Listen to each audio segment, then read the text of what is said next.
కోటి మంది మహిళలను కోటీశ్వరులు చేస్తామంటూ అసెంబ్లీ సాక్షిగా మరోసారి ప్రకటించారు మంత్రి సీతక్క. ఇందిరా మహిళా శక్తి క్యాంటీన్లను మరిన్ని పెంచుతామన్నారు. మహిళలకు ఇప్పటి వరకు 20 రకాల బిజినెస్లు ప్రభుత్వం అప్పగించిందన్నారు. సెల్ఫ్ హెల్ప్ గ్రూపులకు లోన్లు ఇప్పించడమే కాదు, వాటి వినియోగంపై కూడా సర్కార్ పర్యవేక్షించాలని సూచించాయి ప్రతిపక్షాలు.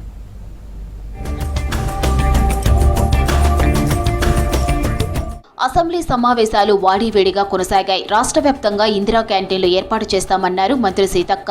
దశల వారీగా క్యాంటీన్లను విస్తరిస్తామన్నారు. సెక్రటేరియట్లోనూ మహిళా సంఘాలతో క్యాంటీన్లు పెట్టించామన్నారు మంత్రి.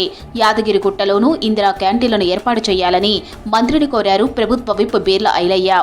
అధ్యక్ష, రాష్ట్రంలో 250 క్యాంటీన్లను ఇప్పటివరకు ఏర్పాటు చేయడం జరిగింది. అధ్యక్ష, పట్టణ ప్రాంతాల్లో ఇదివరకే 130 IMS క్యాంటీన్లను ఏర్పాటు చేయడం జరిగింది. అధ్యక్ష, మరిన్ని క్యాంటీన్లను కూడా దశల వారీగా ఏర్పాటు చేయాలని యోచిస్తున్నాం. అధ్యక్ష, మా మంత్రివర్యులు మా అక్క సీతక్కని కోరేది ఒకటే, తెలంగాణలో మొదటి తిరుపతి ఉన్నటువంటి యాదగిరిగుట్ట రోజు నిత్యం లక్షల కొద్ది భక్తులు వస్తారు కాబట్టి యాదగిరిగుట్టకు ఎక్కువ మహిళా క్యాంటీన్లు ఇవ్వాల్సిందిగా విజ్ఞప్తి చేస్తూ, మన ప్రజాప్రభుత్వం వచ్చాక మహిళలకు పెద్దపీట వేయడం వల్ల 100% మన పార్టీకి మెజార్టీ ఇచ్చారు. అధ్యక్ష, ఇందిరా మహిళా శక్తి సంఘాలకు ఇప్పటి వరకు 20 రకాల బిజినెస్లు కేటాయించి మహిళలకు కేటాయించామన్నారు మంత్రి సీతక్క.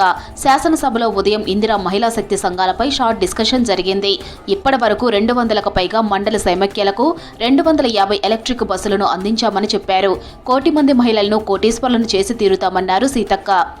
ప్రతి మండల సమైక్యకు ఇంకా రాబోయే కాలంలో తప్పకుండా బస్సును కూడా అందిస్తున్నాం. అధ్యక్ష, ఇప్పటికీ దాదాపుగా 200 పైన మండల సమైక్యలకు బస్సులు అందించినాం.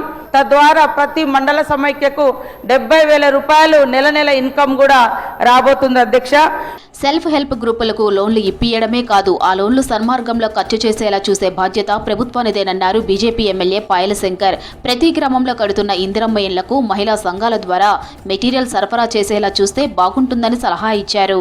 కేవలం లోన్లు ఇప్పించడమే మన బాధ్యత కాదు, ఆ సెల్ఫ్ హెల్ప్ గ్రూపులకు మనం లోన్లు ఇప్పించిన తర్వాత ఈ రాష్ట్రంలో కడుతున్నటువంటి ఇందిరమ్మ ఇండ్లు కావచ్చు, ఏ మెటీరియల్ అయితే అవసరం వస్తుందో అది సిమెంట్ కావచ్చు, ఇటుక కావచ్చు, స్టీల్ కావచ్చు, మనం మహిళా సంఘాల ద్వారా మనం సప్లై చేయించగలిగితే మహిళా సంఘాలకు లాభం అయ్యేటటువంటి అవకాశం ఉంటుంది. విద్యపై తమ సర్కార్ ఫుల్ ఫోకస్ పెట్టిందన్నారు మంత్రి దామోదర రాజనరసింహ. సమాజంలో విద్య చాలా ముఖ్యమన్నారు. పేద పిల్లలకు నాణ్యమైన విద్యను అందించడమే లక్ష్యమన్నారు. అందుకే ఇంటిగ్రేటెడ్ స్కూల్స్ ఏర్పాటు చేస్తున్నామన్నారు మంత్రి. క్వాలిటీ ఎడ్యుకేషన్ మన పిల్లకు కంఫర్ట్సే కానీ స్పోర్ట్సే కానీ ఇవన్నీ వాళ్ళకి అందియాలి, ఇంక్లూడింగ్ సెక్యూరిటీ అమ్మాయిలకు అందియాలనే ఒక తపన మా ప్రభుత్వాన్ని రాష్ట్ర ముఖ్యమంత్రి రేవంత్ రెడ్డి గారిది. సమాజంలో ఆడపిల్లలు ఎదుర్కొంటున్న ఇబ్బందులపై సభలో పాట పాడారు అశ్వారావుపేట ఎమ్మెల్యే ఆదినారాయణ. ప్రశ్నోత్తరాల సమయంలో ఆడపిల్ల అంటూ పాడిన పాట సభలో అందరినీ ఆకట్టుకుంది.